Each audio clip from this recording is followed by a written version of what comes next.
Então, Kennedy, um rombo bilionário com propósito eleitoral. Já dá para falar em responsabilização de Bolsonaro e do ex-presidente do banco, o nosso Pedro Guimarães, que foi afastado, inclusive? É possível falar sim, Augusto. É muito grave o que aconteceu. Isso deve reforçar todo o processo que tramita no Tribunal Superior Eleitoral contra o Bolsonaro por uso da máquina durante as eleições.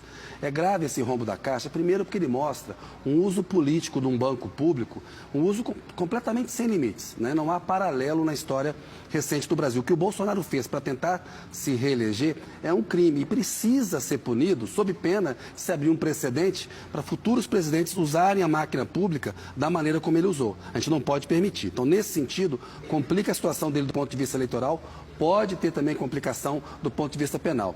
Em relação ao Pedro Guimarães, apesar de ele tentar se desvincular dessa decisão, ele era alguém que implementava tudo que o Bolsonaro queria dentro da Caixa.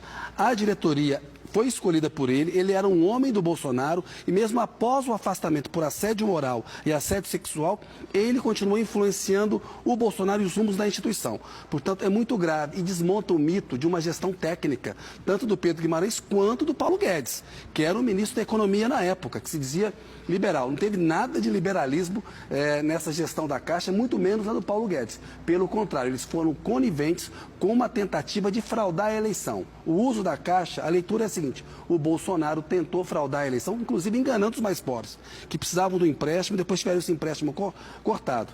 Hoje, o Lula tem um abacaxi nas mãos dele, a Rita Serrano, que é a presidente da Caixa, está vendo como que pode minimizar os danos que foram causados, inclusive para as pessoas que pegaram dinheiro a um juro alto e não conseguiram pagar porque a inadimplência está alta. É claro que isso prejudica a saúde financeira do banco. É bem grave. E é o que você falou, né? São mais indícios de abuso de poder político e econômico que podem consolidar são 16 ações no Tribunal Superior Eleitoral e a gente teve avanços também no xadrez, na composição desse xadrez do TSE, porque foram nomeados, indicados por Lula na semana passada, 2 novos ministros na cota dos advogados, né, o Floriano Marques e o André Ramos Tavares, 2 figuras próximas ao Alexandre de Moraes. Parece ter uma configuração montada aí para caçar, para dar a inelegibilidade de Jair Bolsonaro. Né? Amanda, tem uma configuração política e jurídica montada, de fato existe isso. Agora, as provas fornecidas pelo Bolsonaro, pelos crimes que ele cometeu, são suficientes para resultar na inelegibilidade. Ele fica inelegível por 8 anos. É importante que ele seja punido